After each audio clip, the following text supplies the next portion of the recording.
Alright, everybody, welcome back to the Monarchs Tribunal. And today, for the first time as one of my guests, I have the lovely Ryouna. Hi there, all you darling creatures of the night. Now, firstly, for anyone who has no idea who Ryouna is, she is a VTuber. You can find her over on Twitch.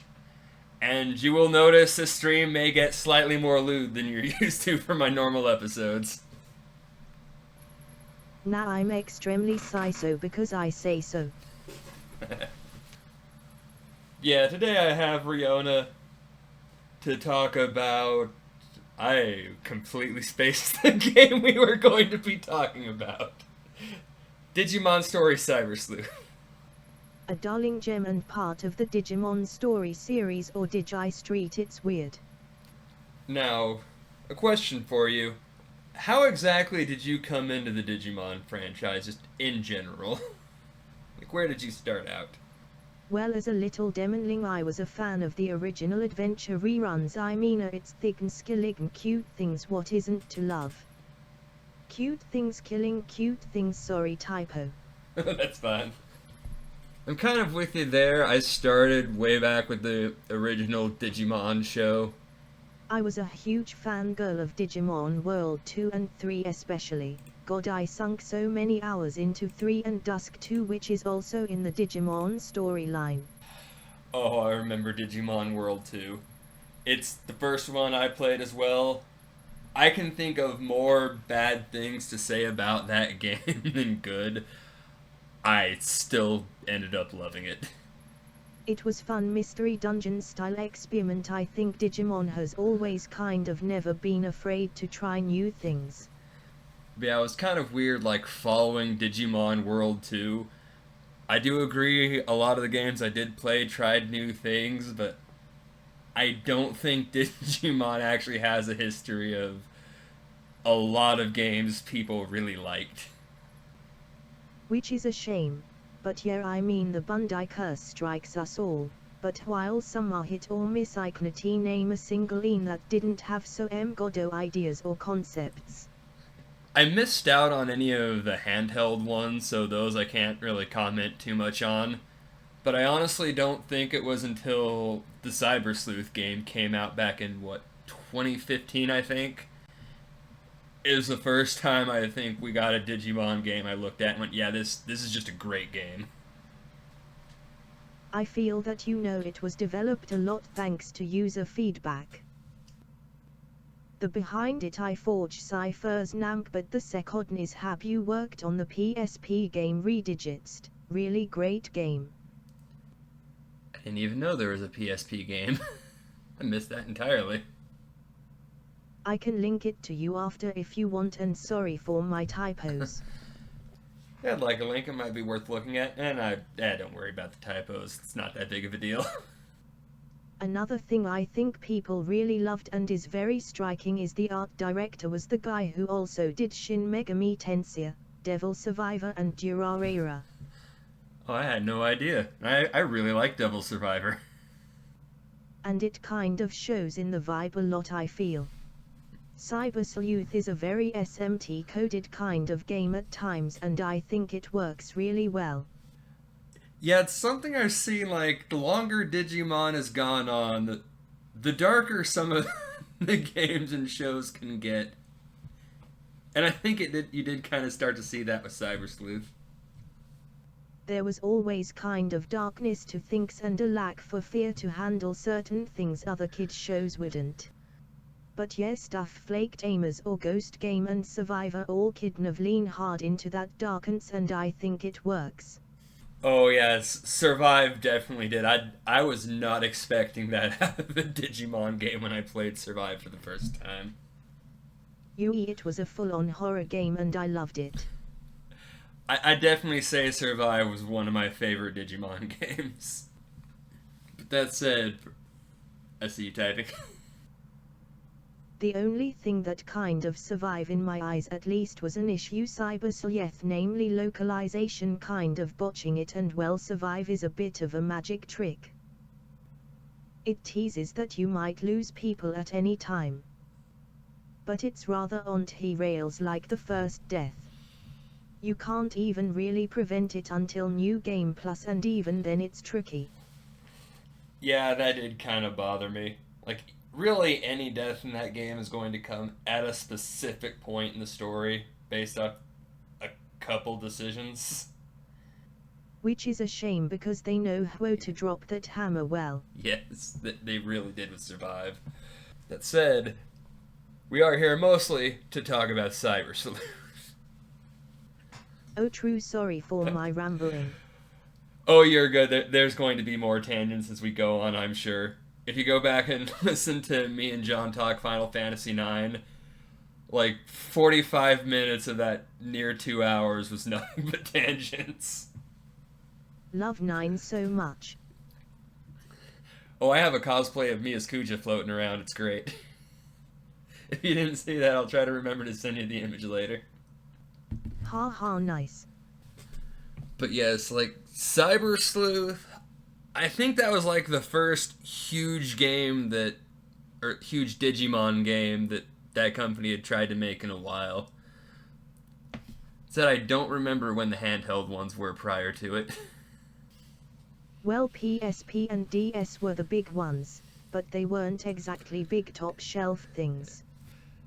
That said, even Digimon Cyberslueth, it's clearly not a AAA game by any means. It's more of like your AA studio. Yeah, that is fair, and you can feel it at times. It's gold, but it has a little tarnish here and there. Yeah, I definitely feel the game overall is a little bloated with some of its side quests and how you can repeat certain quests over and over. The backtracking too was a little too relied on, I fear. Oh yeah, I think the thing I hated most, I forget how you picked up some of this particular quest, but you'll get like the quest to pick up an item. It's like, okay, I'll go find this item for this guy. I step 2 rooms over, it's right there, and then I walk right back to the guy and hand him the item. From the Digimon farm. Which I felt was a cool mixed bag. There is so emthing special about you getting text from me our Digimon, even quests from there at your detective job. Bag. Yeah, I think this game did a lot compared to, say, Digimon World 2 to just make your Digimon feel a little bit more alive like that. One thing Digimon I feel always had over, say, Pokemon is that your partners were actual partners. They talk, they speak, they have their own feelings and needs, such as pooping, so much pooping it's unreal. I was trying so hard not to laugh seeing that text before it actually came on screen.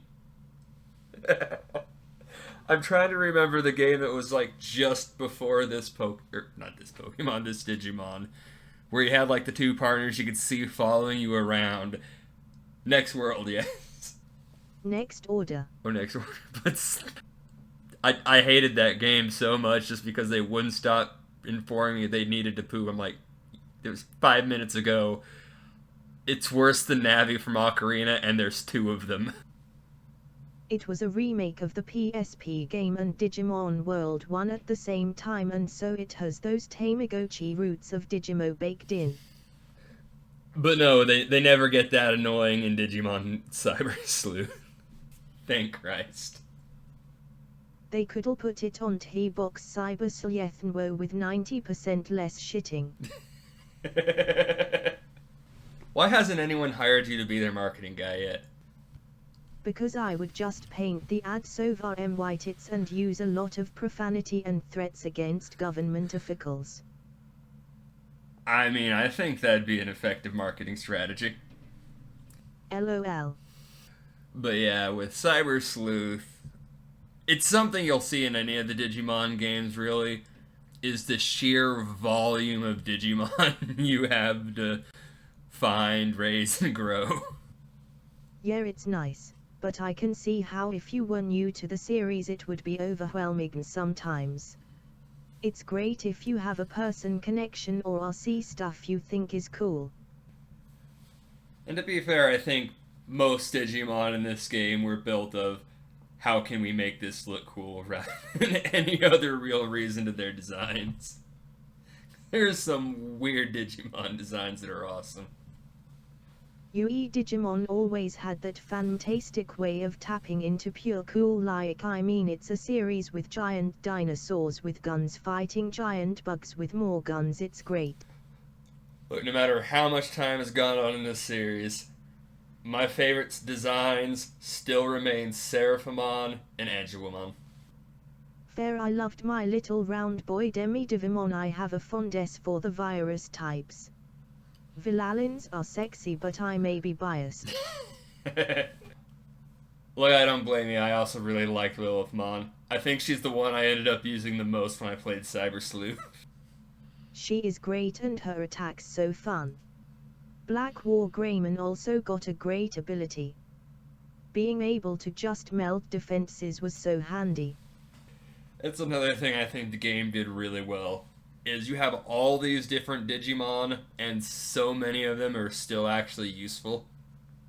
Like, it's not full of just a bunch of junk characters.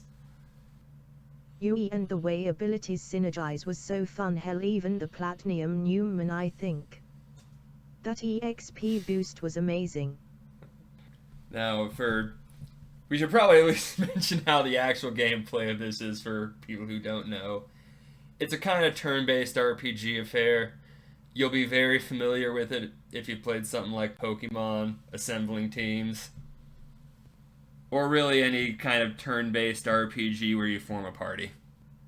MHM and you travel between the real world and digital spaces, kind of like Metaverse if it worked. Yeah. It's a very virtual reality-based idea. Of course, that's also how you get a lot of Digimon designs, is in story, like, the digital verse is very linked with real life. So everything that appears in the digital verse is kind of based on stuff we've known and seen. Yup, the Olympus Mons and Knights play a huge role too. Things get very SMT as they continue on. That said, I'm starting to realize, like, as time goes on, I very easily remember certain moments from this game. I'm finding it a little hard to remember, like, the exact details of the plot, though, other than you're working for someone who knows about the digital world, and you and your friends start to get involved. Well, basically Hango2 in a Hacker Man Discord decided to do a IRL meetup in Metaverse and things understandably go wrong. You end up just being hacked as fuck by a giant Lovecraft chenille, and you kind of just solve cases hoping to get some clues on how to fix the hole, you being half cyber ghost and get out of a coma. Okay, yeah, that's a very accurate summation of the plot. Digimon has always been kind of episodic and I feel it worked, but I don't know, sometimes it made some charters come off as uncaring with you being on in coma thing when they keep asking you to run errands. I mean, look, who else are they gonna ask? I mean, they could do it themselves, or they could get the possibly half-dying person to do things for them. Get my cough or I will get the magnet straber. Magnet strap. Yeah, there is some questionable writing sometimes in relation to that. But at the same time, it is Digimon. It's always been kind of this weird mix of really light-hearted and really dark elements. Yeah, I agree, and it's what works well, but also kind of what made it blend so well with the SMT vibes too. I will say there are notes in this game of them not entirely thinking everything through sometimes. Big time, especially what's her name with the Augumon and Gabumon partners. I'm gonna be real, I have forgotten the name of every single character in this game that is not a Digimon. LOL fair. Like, one of my favorite random bits is I remembered seeing some interviews about the game, and they said, we kind of realized at a certain point, the main character didn't really say too much. The gender didn't really matter, so last moment we just kind of gave him the female option. You know, just so the players had some choice. I think when they decided that, they forgot about that little bit at the very end of the game. Your protagonist and the other guy just start punching the shit out of each other. Which I don't know if they would have done if they were making this with a female protagonist in mind. I'm glad they did. The female protag was cute, but yeah, there multiple story bits they kind of forget you were female, but if they recall they couldn't for directly state yeah you're girl too, but fucking weird, and I'm like okay true, mood. That said, one thing I will say is the characters themselves I don't think were all too memorable. If only because I don't think, or if you want proof of that, neither one of us seem to remember any of their names. I remember the archetypes and what they did and how they look, but yeah, never been strong on names, lol. Yeah, I kind of have to think pretty hard to remember much about anyone's personality in that game. So the characters were not one of the stronger suits of that one. Sund girl, Hackerman who wants to do good, but gets SMT friend brain rot and tried to kill everyone, evil and manipulative detective lady boss, creepy neat scientist who skitto posts in person. Alright, that's bringing back some memories. Then the gangs with evil Jen Simmons, neat guy who is kingfishing you and her bee-lady sidekick. The entire time I was trying to figure out if that was some like bad localizer joke that he spoke in like old internet leet speak, or if that's just the best they could do translating that into English, because that was painful to read his dialogue. It's bit of both. I mean, do you remember the farm dialogue? It was barely coherent. Although the game, but as an retriever to broken English made me feel like I'm clicking to me typos and all. I didn't remember the English being too bad there. There were definitely times I was like, that's a weird thing to say, Digimon. But is it weird because it was a weird translation, or is it weird because it's Digimon? It's not always easy to tell. Translatino sadly. It was well to the snardards of localizers in general, which I will laugh at that LMAO. I mean, was anything in this game as bad as the one from Survive where they literally just left in translator notes and just forgot to take them out? Still one of the highest viewed clips on my channel, lol. I am going to have to remember to put an image of that up because it's bad what happened. I don't know how that made it through the final cut. Now, I'm finding it kind of weird because I do really like the game, but so much of it, it's kind of a very simple and straightforward game in a lot of ways. It's hard to, like, kind of dissect and really dive into this one. Yeah, I mean it's good, but clearly an AA product. Bandai is weird like that. They have all the sepro epities they could'll do more with, but you can visibly see where they dump all their resources exinine basket style. So things don't even get marketing. Like, despite that though, like, as I mentioned before, I think Cyberslueth is probably my favorite of the Digimon games, and I actually found myself enjoying it more than any of the Pokemons. Oh same, I love it. If I co him off as harsh, it's just kind of mommy being okay, you did well, but I ain't happy about pinning this to the fridge, you can do more. Yeah. Like, it's definitely a game that needs some more polish.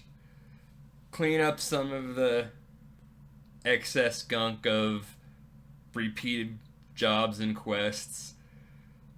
Little more time spent on the characters. That's all.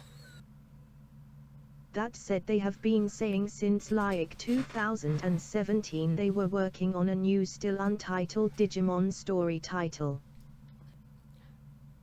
I hope they don't do like they did with a follow-up to Cyberslueth, which they basically just found a way to release the same game. Yeah, hackers. Hacker's memory, and yeah, but they did some interesting things with it. I just wish they kept the female protag option. That said, I do hope they do something else with Digimon. Because I've always thought Digimon had a lot more potential than Pokemon did. It's just for some reason this franchise has never gotten that same kind of love and attention. Same, and big agree. And also Digimon has never tried to give me a penguin with an ice block for a head and call that a new design. I hate that stupid penguin with the ice block head in Pokemon. I don't know what it's called. You don't like the ice cream Pokemon or literal garbage bag? The Pokemon team clearly need to take a break. That's all I'll say on that. They have run out of ideas. Luckily I have advice for them: make things even hornier.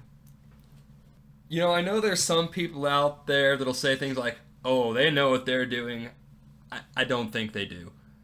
I think all of the current Pokemon horniness is entirely unintentional on their part. LOL true. In stark contrast, the Digimon team knows what they're doing. They knew what happened when they made Lilithmon and Anguamon. I mean, look up Liberator, those designs are fire. Also Lady Digimon has inspired so much porn. I have seen so much Digimon porn without even looking for it. It just shows up. Even when the creators of this franchise are ignoring it, the artists have never forgotten. The Panther always remembers, LOL. So I guess with that said, do you have any final thoughts to wrap up on Digimon Cyberslueth? I think you typed that one in the wrong section. It's a good game, would recommend, and thank you for having me on. This was really fun. Thank you for listening to me rant, everyone. Oops, sorry. Oh yeah, I'm with you. I definitely recommend Cyberslueth. If you are at all interested in a Pokemon-style game where you gather up a bunch of different creatures, this is a very interesting and fun take on it. Is there anything you need me to retype for the video? Oh no, you'll be good. A couple things came through weird, but that wasn't on you. It's apparently the program is a little weird in pronouncing certain words, like sleuth. Okay, thank you. Sorry for my typos. That's not a problem. But with that, we'll wrap up this episode here. Ryouna, you're welcome back on anytime you have a game you want to talk about. Have a wonderful day, everyone, and thank you. I would love to.